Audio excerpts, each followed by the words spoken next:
اطہر صاحب، اس سے پہلے میں لاہور کے جلسے پہ آؤں، یہ کے پی کا جو نقشہ کھینچا ہے اختیار ولی خان صاحب نے، کس حد تک آپ ایگری کریں گے؟ میں تو ان کو مبارکباد تنظیم دی تھی کہ نون لیگ کی صفوں میں یا پیپلز پارٹی کی صفوں میں تحریک انصاف آگے، انہوں نے ثابت ہی کر دیا دلائل دے کے کہ جتنا رشوت، جتنی کرپشن اب کی دفعہ سینٹ کے الیکشن میں کی ہے اور وزیر اعلیٰ کے پی کی علم میں رکھ کے کی گئی ہے، آپ ایگری کرتے ہیں اس سارے تجزیے سے اور اس ساری اس سے؟ کیا ہوا ہے کے پی کے سینٹ کے الیکشن میں جہاں یہ ہار کر 2/3 میجورٹی دے دی گئی ہے، مل گئی ہے حکمران اتحاد کو سینٹ میں بھی؟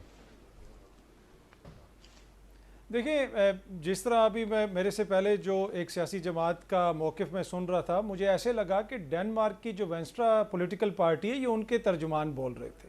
خیبر پختونخوا میں جو انہوں نے ٹکٹ دیے ہیں نون لیگ والوں نے، یہ کیا ایدی فاؤنڈیشن کی ریکمنڈیشن پہ امیر مقام صاحب کے بیٹے کو ٹکٹ؟ مطلب کیا ایدی فاؤنڈیشن نے کہا تھا کہ امیر مقام کے بیٹے کو دیں؟ یہ اختیار ولی صاحب 35 سال سے نون لیگ میں ہیں، کسی نے ان کا نام بھی نہیں لیا۔ پیر صابر شاہ صاحب، کسی نے ان کا نام بھی نہیں لیا۔ اور دوسرا، اگر کوئی فارمولہ طے پایا ہے، وہ ان کو چور کہتے تھے، خدا نخواستہ ان کے اوپر الزامات لگاتے تھے، یہ تو ان کو ملک دشمن کہتے ہیں۔ یہ کیا ایجنڈا گولڈ سمتھ تھا کہ اختیار ولی صاحب کی پارٹی نے ان کے ساتھ کوئی معاہدے کے تحت یہ ساری سیٹیں آپس میں بانٹ لی ہیں؟ یہ جو ساری سیٹیں آپس میں بانٹی گئی ہیں، یہ کس معاہدے کے تحت بانٹی گئی ہیں؟ پھر آج رضا ربانی صاحب نے سونے پہ سہاگا، الیکشن کمیشن نے جو خط لکھا، اسپیکر صاحب کے سے حلف نہیں لیا گیا اور گورنر صاحب نے حلف لے لیا، اس پہ بھی رضا ربانی صاحب نے بھی اعتراض کیا۔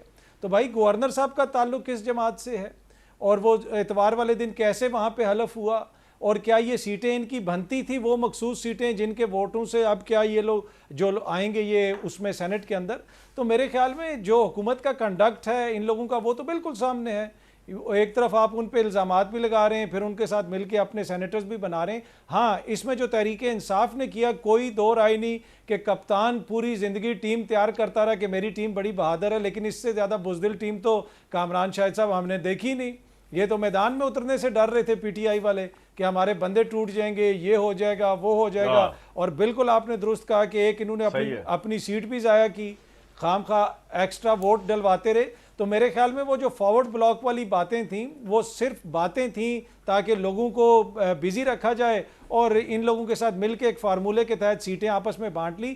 لیکن اختیار ولی صاحب یہ بھی بتا دیں کہ وہ مراد سے عوام کو بیوقوف بنایا تحریک انصاف نے بھی یٹ اگین۔ بالکل، دونوں نے مل کے یہ جو تحریک انصاف کی قیادت ہے خیبر پختونخوا کی، they have a lot to answer to be honest. لیکن یہ جو اختیار ولی صاحب کہتے تھے جناب کہ نہیں آئے گا کبھی بھی مراد سعید، اس کے اوپر ریڈ لائن لگ گئی ہے، تو بھائی اس فارمولے کے تحت انہوں نے مراد سعید صاحب کو بھی الیکٹ کروا دیا ہے، تو یہ بھی اس پہ بھی تھوڑی سی یہ روشنی ڈال دیں۔ صحیح ہے اختیار ولی صاحب، مجھے ایسا لگتا ہے کہ آپ کا دور حکومت جو ہے شہباز شریف صاحب کا، نون لیگ کا، بدترین شرمناک جمہوریت کا دور چل رہا ہے سر، جس کے اندر دوسروں کی سیٹوں پہ قبضہ کرنا، سپریم کورٹ سے منمانی فیصلے کروانا، پولیٹیکل وکٹیمائزیشن کرنا، یہ آپ کا دور، یہ چہرہ جو ہے تاریخ آپ کا لکھے گی، پینٹ کرے گی، ایسے ہی ہے سر؟ اور پیسہ کہاں چل رہا تھا بتائیں ذرا، کے پی کے اندر پیسہ تو ختم کر دیا انہوں نے یہ ڈیل کر کے۔ میں آپ کی اس بات سے بالکل بھی اتفاق نہیں کر سکتا اور میں کبھی بھی نہیں کروں گا، بیکاز یہ جو معاملات ہوئے اس میں مسلم لیگ نون نے کیا کرپشن کی ہے، ہم نے کون سی سودا بازی کی ہے، ہم نے کون سا استبل لگایا ہے؟ بات تو ساری یہ ہے، میرے خیال میں بھٹی صاحب اپنا تجزیہ، میرے بڑے محترم بھائی ہیں، بھٹی صاحب بھی آدھی بات کرتے ہیں۔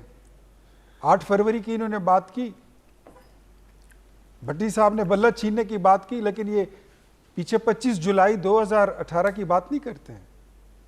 آدھی آیت کا ترجمہ ہمیشہ غلط ہی نکلتا ہے۔ We are the sufferers, we are the ultimate sufferers. History بتا رہی ہے۔ نہیں، آپ یہ کہہ رہے ہیں کہ عمران خان کے حق میں دھاندلی ہوئی تو آپ کے حق میں دھاندلی ہوئی، آپ یہ کہہ رہے ہیں سر؟ سر میرے کہنے کا مطلب یہ ہے کہ مسلم لیگ نون نے ایک طرح سے یہ کوشش کی، آپ اندازہ کریں کہ جے یو آئی سے ہماری سیٹیں زیادہ ہیں، پاکستان پیپلز پارٹی سے ہماری سیٹیں زیادہ ہیں، ہم نے 1 سینیٹر لیا، انہوں نے 2 سینیٹر لے لیے، اس کو سیکریفائس کہتے ہیں۔ ہم نے کوشش کی کہ ایک ان اپوز فارمولا جس میں لاس ہمارا ہی ہو رہا تھا، لیکن ہم نے اس کو لیٹ گو کیا کہ ہم اس کے ساتھ چلتے ہیں۔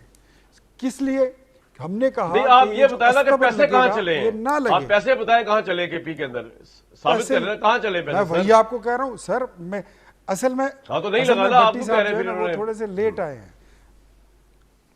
میں بتا بھٹی صاحب تھوڑے سے لیٹ آئے، میں نے انہوں نے میری بات شاید سنی نہیں ہے۔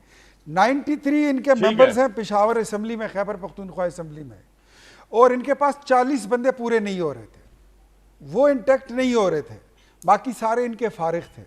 50 سے زائد لوگ وہ ان کے پلے نہیں آ رہے تھے، ان کو انٹیکٹ رکھنے کے سر آپ لیے کا سی پوائنٹ ایم ہاؤس میں آپ کا پوائنٹ آ گیا، ناک آپ کا پوائنٹ آ گیا اختیار صاحب کا